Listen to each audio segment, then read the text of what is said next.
Thyroid के problem के कारण से कई लोगों का एबनॉर्मल वेट गेन होता है और कई लोगों का एबनॉर्मल वेट लॉस भी होता है।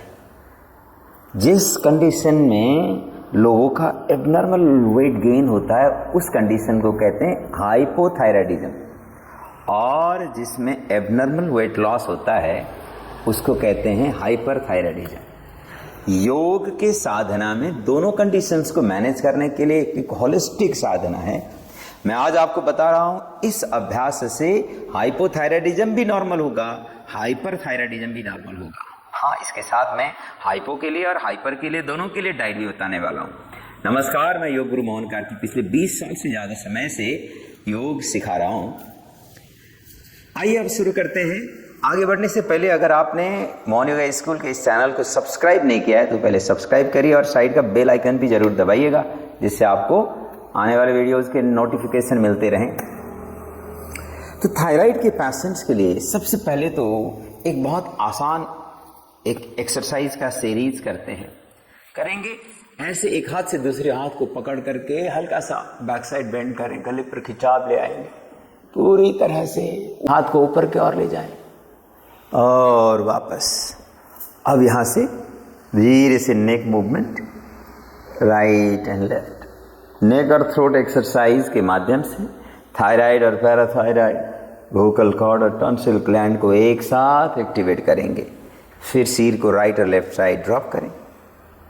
सिंपल मूवमेंट है ये।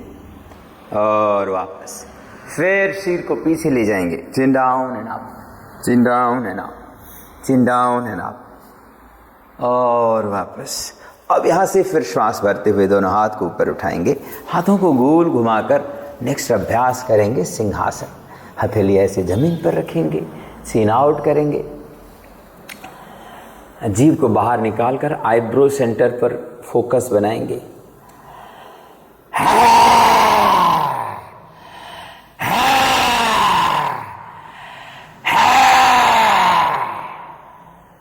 ऐसे 3 से 5 बार कर लीजिए और अच्छी तरह से हथेली को रॉबिंग करें और धीरे धीरे गले का मसाज। कई लोग इसको करने में शर्माते हैं, बड़े लोग हैं, क्या बोलेंगे, क्या कहेंगे, ऐसी चीज़ों में उलझते हैं।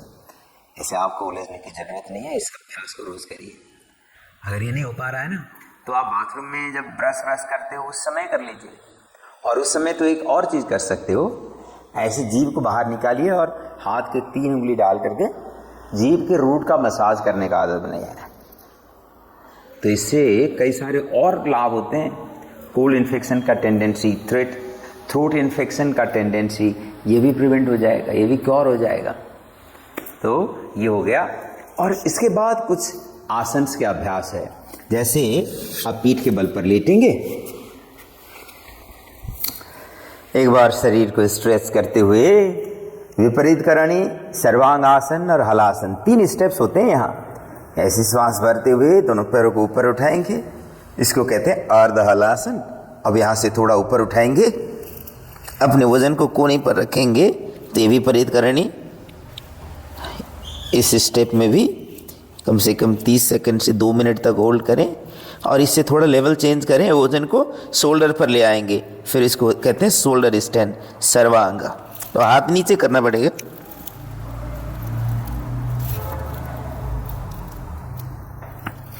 यहां भी होल्ड करना है। फिर नेक्स्ट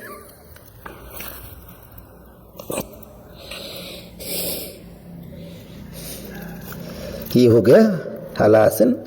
यहां भी 20 से 30 सेकंड कम से कम होल्ड करिए, बढ़ाकर 2 मिनट तक ले जाएंगे और धीरे से वापस आ जाएंगे। ये थायराइड के लिए बहुत ज़बरदस्त प्रैक्टिस है। अब इसके बाद इस आसन के थकान को रिलीज करने के लिए रिवर्स आसन के रूप में, और जो थायराइड रीजन पर, थ्रोट रीजन पर स्ट्रेचिंग एक्टिवेशन ले आएगा, ये अभ्यास सरल मत्स्यासन, सुप्त मत्स्यासन।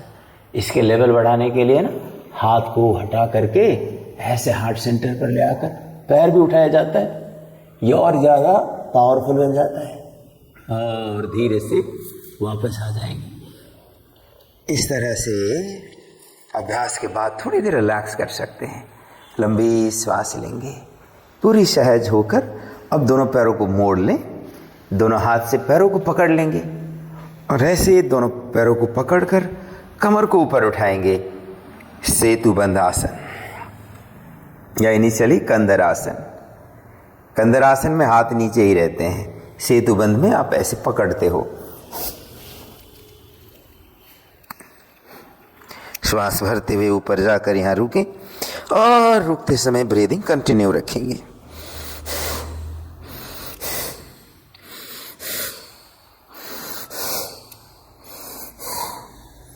इसमें भी कम से कम 20-30 सेकंड से 2 मिनट तक होल्ड करेंगे और सहज होकर पैरों को स्ट्रेट रखें, सुप्त ताड़ासन करें, थकान रिलीज करेंगे और धीरे से वापस फिर पेट के बल पर लेटेंगे।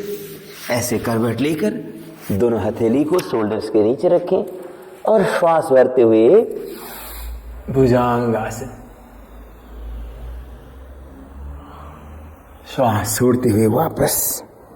इसको रिपीटेशन भी कर सकते हो और इसमें सांस भरते हुए ऊपर उठकर स्पाइन को ट्विस्ट करते हुए राइट लेफ्ट देख सकते हैं, जिसमें थ्रोट रीजन का भी एक्टिवेशन होगा। और वापस इस बार माथा जमीन पर टिकाएं और दोनों हाथ से पैरों को पकड़ लेंगे और धनुरासन करेंगे।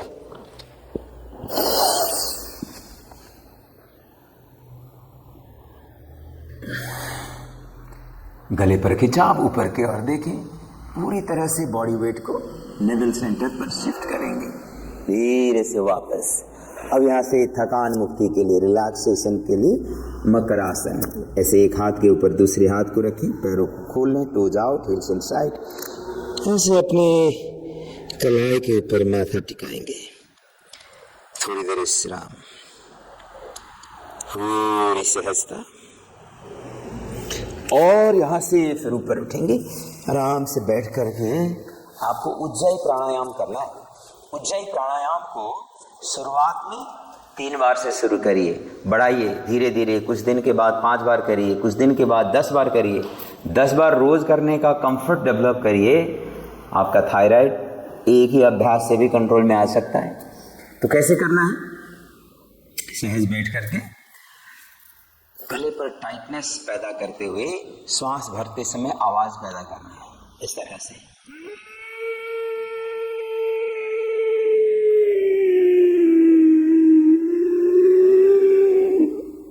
ऐसे कई लोग तो आवाज निकाल भी नहीं पाते, ऐसे फिर चिन लॉक लगाएंगे। ज्यादा से ज्यादा रोके, जब मुश्किल लगने लगे धीरे से चिन लॉक को रिलीज करें और लेफ्ट नॉस्ट्रिल से श्वास को खाली करें।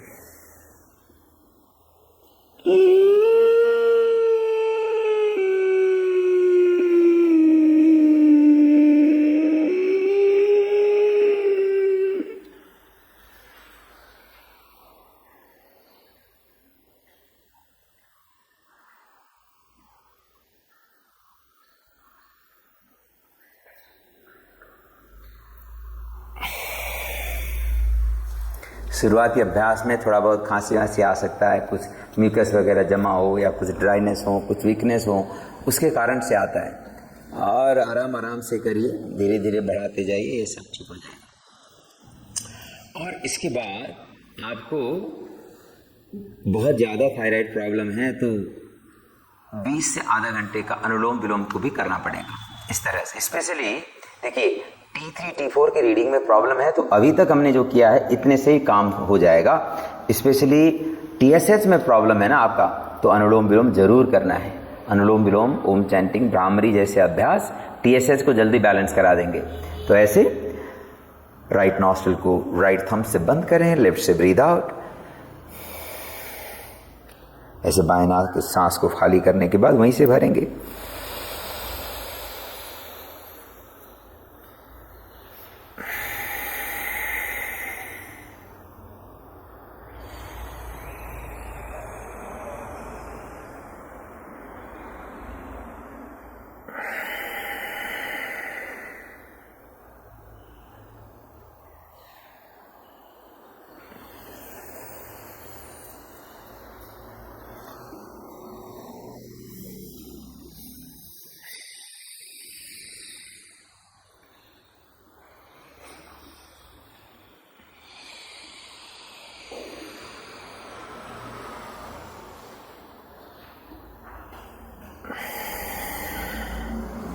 इस तरह से अनुलोम विलोम को बढ़ाते जाएंगे, कम से कम 20 मिनट से आधा घंटे तक ले जाइए। फिर लास्ट में भ्रामरी करिए। ऐसे हाथ के बीच की अंगुली से आंखें बंद, अब उठा से कान को बंद, ऐसे अंदर प्रेस करना है। कान के आगे थोड़ा ऊंचा भाग होता है उसको। अब होठ मिले हुए रखें, दांत अलग अलग रखें, जीभ से ऊपर तालू को छू लें और लंबी श्वास भरते हुए बॉजिंग साउंड पैदा करना है और धीरे धीरे रिलीज करते समय आए हुए वाइब्रेशन को अनुभव करनी है।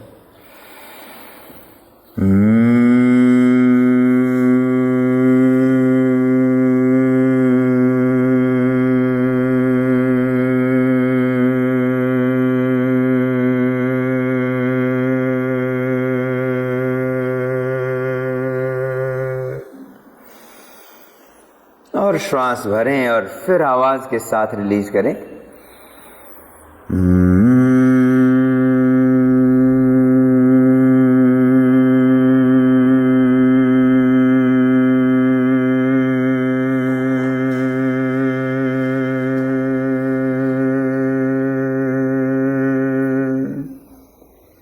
और वापस इस तरह से अभ्यास को रेगुलर करें। कम से कम 2-3 हफ्ते रेगुलर करेंगे तो आपका थायराइड प्रॉब्लम ठीक हो जाएगा। ऐसे इसके साथ साथ आपको डाइट में भी थोड़ा सा काम करनी है। अगर आपको हाइपोथायराइडिज्म है और आपका वजन बहुत बढ़ रहा है तो आप अपने डाइट में थोड़ा सा ड्राई फ्रूट्स भी ले लो, है ना, और थोड़ा एंटीऑक्सीडेंट वाली चीज़ें, हल्दी, तुलसी पत्ता, काली मिर्च, लौंग, अजवाइन, अदरक, ऐसे चीज़ें आपने रूटीन में इनटेक में डालिए जो आपके मेटाबॉलिक रेट को भी बढ़ा करके डिटॉक्स को भी हेल्प करेगा। अगर आपका हाइपरथायराइडिज्म है और एबनॉर्मल वेट लॉस हो रहा है तो उस केस में आपको फिर थोड़ा कूलिंग नेचर की चीज़ें लेना पड़ेगा। इसमें आप सुबह सुबह 30 ml एलोवेरा लेना शुरू करिए। एलोवेरा का जूस मिलता है, ठीक है, और अपने डाइट में थोड़ा सैलेड मात्रा बढ़ा लें। फ्रूट्स और सैलेड, ब्रेकफास्ट के टाइम में फ्रूट्स ले लें और लंच के समय में सैलेड लेना शुरू करें और शाम को 1 गिलास दूध लेने का आदत बनाएं। हाँ, दिन में आप दही और छाछ ले सकते हो। तो ये हाइपरथायराइडिज्म को कंट्रोल करने में ये सपोर्ट करेगा। तो इन चीज़ों को पालन करते हुए आप अपने थायराइड को कंट्रोल में रख सकते हैं, हेल्दी रख सकते हैं। मूड स्विंग से लेकर के वेट प्रॉब्लम से लेकर के कई सारे कॉम्प्लिकेशन को आप दूर कर सकते हो। आप जब इसको कम से कम 3 हफ्ते लगातार करेंगे तो उसके बाद आपको जो भी अनुभव होगा मेरे को चैट बॉक्स में आकर के जरूर शेयर करिएगा। अगर आपने अभी तक इस चैनल को सब्सक्राइब नहीं किया हो तो जरूर सब्सक्राइब करें और बेल आइकन भी जरूर दबाएं, जिससे आपको इस प्रकार के बहुत यूजफुल अन्य वीडियो का नोटिफिकेशन भी मिलता रहे। धन्यवाद, नमस्कार।